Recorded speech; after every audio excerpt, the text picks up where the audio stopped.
Si Pi Network ay kasalukuyang nasa isang napakadelikadong kalagayan or position ngayon dahil papalapit na po siya sa kanyang all-time low.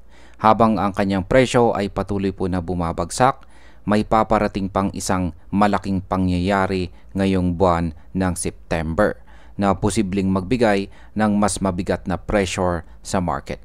Kaya sa video na ito ay pag-uusapan po natin ng detalyado kung ano ba talaga ang nangyayari kay Pi Network, bakit po siya bumabagsak, at ano ang posibleng mangyari sa kanyang presyo sa mga susunod na linggo.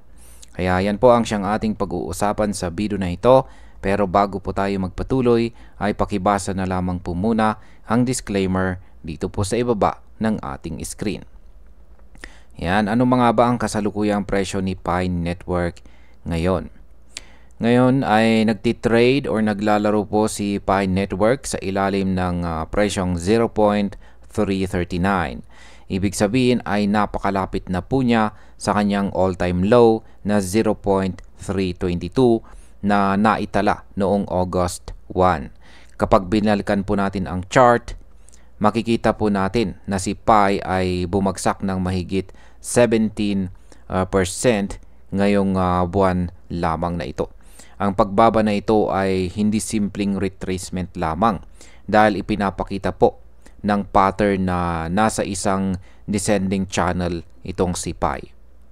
Ayan, yan po yung kulay itim na dalawang linya. Yan po ang tinatawag na descending channel pattern. Ngayon, ang epekto po nito sa market ay malinaw. Kapag patuloy po na lumapit si Pi sa presyong 0.322, posibleng mawalan ng tiwala ang ilang mga holders at magbenta po sila agad. Kapag nangyari ito, mas lalo pang babagsak ang kanyang presyo. Ngayon ay ano naman po ang malaking panganib ngayong buwan ng September para kay Pi? Ayon po sa datos ng PiScan, ngayong September ay may naka-schedule po na token unlock na mahigit 149 million na tokens. Ang katumbas po nito ay halos $50.71 million. Ang ibig pong sabihin nito ay lalaki pa ang circulating supply ni Pi sa market. Sa crypto market, kapag dumami po ang supply at hindi sapat ang demand, natural po na bumababa ang presyo. Kaya malaking posibilidad na mas lumakas pa ang selling pressure laban kay Pi kapag nailabas ang mga token na ito. Gayunpaman, may ilang ding analyst na nagsasabi na maaaring naka-anticipate na ang market sa unlock na ito. Ibig sabihin ay nakaposition na ang ilang traders para hindi po gaanong malaki ang ibabagsak nito. Pero sa dami po ng supply na ilalabas, mas malaki pa rin ang chance na maapektuhan ang presyo pababa. Ano naman po ang sinasabi ng datos tungkol sa interest at saka liquidity kay Pi? Kung titignan po natin ang datos mula sa Artemis Terminal, mapapansin po natin na bumababa na ang daily trading volume ni Pi simula pa noong mid-May or kalagitnaan po ng buwan ng May. Nitong nakarang araw ay nasa $43.8 million na lang ang kanyang trading volume. Kapag bumababa po ang trading volume, ibig sabihin ay humihina po ang interest ng market sa isang token. At kapag wala pong masyadong liquidity, nagiging mas madali para sa presyo na bumagsak dahil kaunti lang ang sumasalo sa selling pressure. Ang impact po nito ay doble. Una, bumababa po ang tiwala ng mga traders kay Pi. Pangalawa, mas lumalaki ang tsansa ng mas matinding correction lalo na kung sabayan pa ito ng paparating na token unlock ngayong September. Ngayon ay ano po ang sinasabi ng technical indicators tungkol kay Pi? Kung titignan po natin ang daily chart, makikita po natin na ang relative strength index or RSI ni Pi ay nasa level na 38. Ang neutral level po kasi ay 50. Ibig sabihin nito ay nasa malinaw na bearish momentum po siya.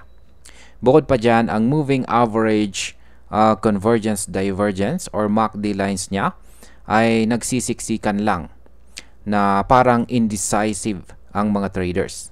Kapag ganyan po ang sitwasyon, ibig sabihin ay hindi po malinaw kung makakabawi ba si PAI o mas lalo pang babagsak. Kung magpapatuloy po ang bearish momentum, posibleng bumalik si PAI sa kanyang all-time low na 0.322. Pero kung sakaling makabawi po siya, may chance na umakyat hanggang sa resistance level na 0.4. Ang tanong lang, sapat ba ang buying power ng market para makuha niya yan? Ngayon ay ano po ang kabuuang forecast para kay Pi Network? Ayan, kung pagsasamahin natin ang lahat ng datos, makikita natin na si Pi ay nasa napakahirap na sitwasyon.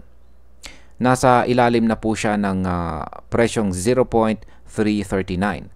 Paparating pa ang 149 million token unlock ngayong September at humihina pa ang kanyang trading volume. Kung wala po siyang sapat na suporta mula sa mga buyers, posibleng mas bumaba pa siya at muling matest ang kanyang all-time low na nasa presyong 0.322. Pero kung sakaling magkaroon ng konting buying momentum, ang pinakamalapit po niyang target ay nasa resistance level na 0.4. Yan bilang panghuli, para po sa akin, malinaw na nakikipaglaban si Pi Network ngayon sa isang matinding hamon. Sa isang banda, ang token unlock ngayong September ay parang mabigat na bagyong paparating sa kanya. Sa kabilang banda, may maliit pa ring chance na makabawi po siya kung sakaling pumasok ang mga bagong buyers. Ngunit sa ngayon, mas malaki po ang posibilidad na makaranas siya ng mas matinding pagbaba dahil sa sobrang dami ng token na lalabas at sa humihinang interest ng market. Kaya kung ikaw po ay nakatingin kay Pi, ang pinakamalaga ay maging maingat at bantayan po natin ang kanyang galaw sa susunod na mga linggo. At ayan, hanggang dito na lamang po tayo sa video na ito mga ka-crypto. Marami pong salamat sa panunood. Ingat po tayo lagi at God bless po sa ating lahat.